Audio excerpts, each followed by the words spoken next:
qaranglar o'rtoqlar. Men sen kelmasang yoki o'qimasang ota-onangga telefon qo'ytirmayman. Birov 20 minutda balandda ishlab yotibdi. Bolang kelmadi yoki bolang o'qimayapti desam, ne ish qiladi tashlay va u tushib ketishi mumkin. Yo mashinada yurgan bo'lishi mumkin, to'g'rimi?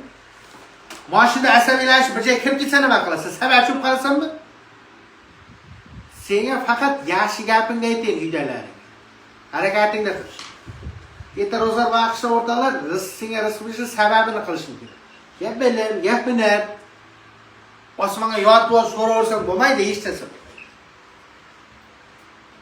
Sababini qilish uchun mana uydalar sharoit yaratib qo'yibdi.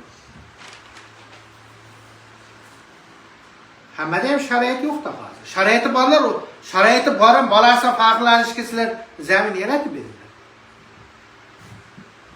Faxrlansin sendan, tamam? Shu ish turgan hamma ham ota-onang sendan faxrlansin, tamam? 40 ga kirgan odamlar 60 ga kirgan otasi yashiga berishish kerak. Yoki 80 ga kirgan odamni 100 ga kirgan ota-onasi yashiga berishish kerak, tamam? Sen hech qachon mana bolar bunday ekan desan xafa bo'lmay, xursand bo'lib ketmaydi. Shunga yarasha harakat qil, tinimsiz harakat. Sen salqin yerda o'tiribsan, uydagilar issiqda sen uchun ishlab yuribdi. Qadri yetmasang, ota-onang seni o'ylamasang, kim o'ylaydi boshqa?